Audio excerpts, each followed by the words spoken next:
Good afternoon. Welcome back to Safety and Vertical Ventilation. Got my timer going, so we'll try to keep this as short as possible. Everyone loves it at the end of the year when we get our reports from the fire department and look at accident rates and look at our numbers, and our numbers are great. Oh, what a safe department we are. Well, is that true? Well, let me look at my notes over here. Sorry. All those things tell us how safe we've been, not how safe we are. Now, I know that may sound like a unnecessarily pedantic difference, but would you rather be a safe department or have been a safe department? Data is only as good as, well, the reports are only as good as the data we get.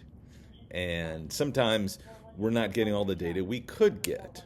And then, as I'm often been known to say, figures don't lie, but liars can figure. Not saying that people would intentionally manipulate the data, but the stuff that you get is what you get. So, we're going to talk about accidents and accident reporting, and then eventually we'll get back up on the roof and talk about vertical ventilation. What is an accident? Good question. Tough definition. I'm paraphrasing some of the people I've been reading and listening to recently, but an accident is an unintended deviation from an expected outcome. I mean, that seems pretty simple. Obviously, it's unintended. If the deviation's intended, then it's not an accident. You know, if you fall through the roof, you didn't intend to fall through the roof. Your expected outcome was not to fall through the roof. So let's get back up on the roof and let's talk about accidents. Well, actually, no. We're going to talk about measuring our accident rates, which goes back to the point I made at the beginning. I kind of got a little out of order here.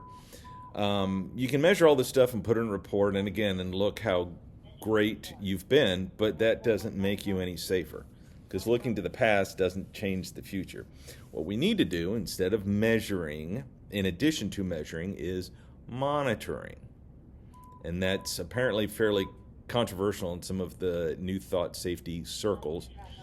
But monitoring what we're doing, if you're monitoring your activities, you're going to be safe then, as opposed to looking back and saying, well, we just got lucky, or we're a very safe department because nothing bad happened, because we didn't have any accidents. Well, this goes back to reporting. So we're up on the roof again. We're not using a roof ladder. You know, I'm very pro roof ladder. And the person who is, hold on, got a radio here in the background. I'm going to turn it down just a notch.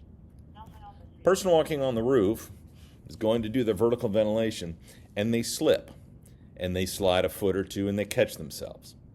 No harm, no foul, right? Well, was that a near miss?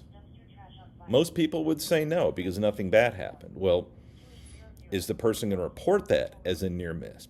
Again, probably not, because that was an accident, though. It was an unintended deviation from an expected outcome. They didn't expect to fall. They didn't intend to fall, or slide, but that's what happened. Now, if every time something like that happened, we reported it, our numbers would look terrible. Oh my gosh, we're totally unsafe because we're slipping and sliding all the time. Well, let's look back, not at the individual. Let's look back 5 steps at the system. Why are we sliding off the roofs? Well, because we don't have a roof ladder. Put a roof ladder up.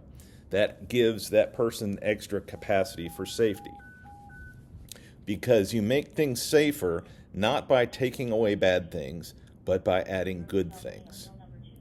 And that's another probably kind of a heady way to think about it.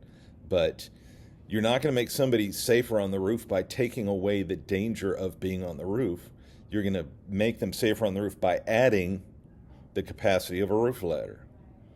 And that has the same effect of taking away a bad thing by adding a good thing. So, anyway, I think I've rambled as much as I can. So consider what you think an accident is.